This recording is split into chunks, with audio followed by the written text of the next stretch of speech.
নমস্কার সবাইকে, প্রতিমা ভেজ কুকিংয়ে সবাইকে স্বাগতম। আজ আমি তোমাদের সাথে পাকা আমের বড়া রেসিপি শেয়ার করব।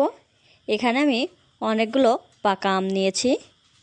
এই পাকা আমগুলো এবার ধুয়ে নেব। পাকা আমের ওপর বেশ কিছুটা পরিমাণে জল দিয়ে দিলাম।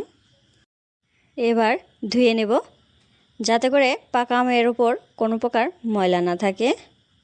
আর এখানে আমি কিন্তু দুইবার আমগুলো ধুয়ে নেব। প্রথমে একবার ধুয়ে নিয়ে আরেকবার ধুয়ে নিয়েছি।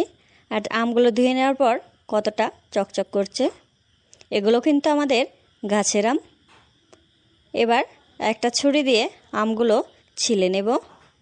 প্রথমে বটার কাছ থেকে আমটা ছুরি দিয়ে ছাড়িয়ে নেব। তারপর ছুরি দিয়েই টেনে টেনে চোচাগুলো ছাড়িয়ে নেব। এই আমগুলো খেতে বেশ মিষ্টি। আম থাকতে থাকতেই আমের যত প্রকার আইটেম হয় সব আইটেমই করার চেষ্টা করছি। এই আমের বড়াটা কিন্তু আমার কাছে খুবই মজা লাগে। এই আমগুলো আসতে না আসতে আমি কিন্তু দুইবার আমের বড়া করে খেয়ে ফেলেছি। আমার কাছে আমের বড়াটা অনেক মজা লাগে। তাই আজ চিন্তা করলাম তোমাদের সাথে এই রেসিপিটা শেয়ার করা যাক। তোমরা একবার বানিয়ে খেয়ে দেখবে, আশা করি খুবই ভালো লাগবে। কথা বলতে বলতে আমগুলো ছিলে নেওয়া হয়ে গেছে। এবার এই আমগুলো একটা ছাঁকনি দিয়ে আমের রসটা বের করে নেব। এখানে তোমরা চাইলে পিস পিস করে কেটেও ব্লেন্ডারে দিয়েও আমের রসটা বের করে নিতে পারো। এখানে আমি একটা ছাঁকনি দিয়ে আমের রসটা বের করে নিচ্ছি। আমের বড়া করার সময় অবশ্যই কিন্তু মিষ্টি আমটাই নিতে হবে, তা না হলে কিন্তু আমের বড়াটা খেতে একটুও ভালো লাগবে না। একটা আম ঘষে নিয়েছি। আর একইভাবে সবগুলো আম ঘষে নিয়ে আমের রসটা কিন্তু বের করে নিয়েছি।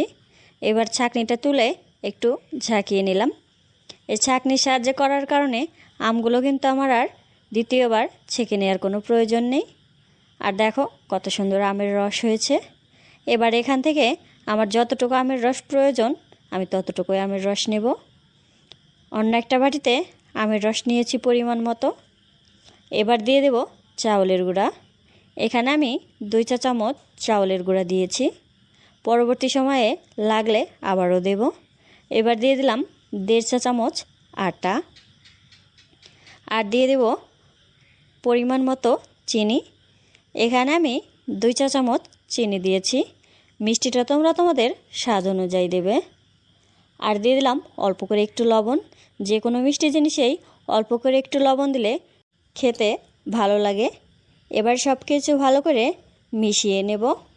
এখানে কিন্তু কোনো প্রকার জল ব্যবহার করা যাবে না, তাহলে কিন্তু পাতলা হয়ে যাবে। মিশিয়ে নিয়েছি কিছুটা। এবার পাতলা মনে হচ্ছে, তাই আমি আরও কিছুটা আটা দিয়ে দিলাম। আটা দিয়ে এবার ভালো করে মিশিয়ে নেব। আর দেখো গোলাটা আমি কতটা পরিমাণে শক্ত আর কতটা পরিমাণে পাতলা করেছি। আমরা যেমনটা তালের বড়া বানাই ঠিক তেমনটাই এই গোলাটা কিন্তু গুলিয়ে নিতে হবে। এবার এই বড়াগুলো ভেজে নেব। চুলায় প্যান বসিয়ে দিয়েছি। এবার দিয়ে দেব সয়াবিন তেল। তেলটা গরম হয়ে আসলেই একে একে বড়াগুলো দিয়ে দেব। বড়াগুলো দেওয়ার সময় চুলার আঁচটা অবশ্যই মিডিয়াম রাখতে হবে, তা না হলে আগে যেগুলো দেয়া হয়ে গেছে সেগুলো কিন্তু পুড়ে যাবে। এখানে আমি বড়াগুলো ছোট ছোট করে দিয়ে দিচ্ছি। বড়ার সাইজগুলো তোমরা তোমাদের পছন্দ অনুযায়ী দিতে পারো। বড়াগুলো দেয়া হয়ে গেছে। এবার শুধু নেড়ে চেড়ে ভেজে নিলেই হয়ে যাবে। বড়ার এক পাশটা একটু হালকা হয়ে গেছে। এবার উল্টে পাল্টে দেব। আম দিয়ে এই চ্যানেলে আরও বেশ কয়েকটা রেসিপি করা আছে, তোমরা চাইলে সেই রেসিপিগুলোও দেখে আসতে পারো। এই আমের বড়াটা একবার যাকে বানিয়ে খাওয়া হবে তার মুখে এই আমের বড়ার স্বাদটা কিন্তু একদম লেগেই থাকবে। সে একবার খেলে আবারও খেতে চাবে, এতটাই মজা। আজকের এই রেসিপিটা ফলো করে তোমরা একবার বাসায় বানিয়ে খেয়ে দেখবে, আশা করি খুবই ভালো লাগবে। আর কেমন লাগলো সেটাও কিন্তু জানাতে ভুলবে না। কথা বলতে বলতে অনেকটাই ভেজে নেওয়া হয়ে গেছে। মাঝে মাঝেই নেড়ে চেড়ে দিতে হবে। আমের বড়াগুলো লাল লাল করে ভেজে নিয়েছি। এর থেকে আর বেশি ভাজা যাবে না, তাহলে পুড়ে যাবে। এবার একটা চামচ দিয়ে তুলে নেব, একটা থালে নামিয়ে নিচ্ছি। আজকের এই রেসিপিটা তোমাদের কেমন লাগলো অবশ্যই কমেন্ট করে জানাবে। সবাই ভালো থাকবে, সুস্থ থাকবে। নমস্কার।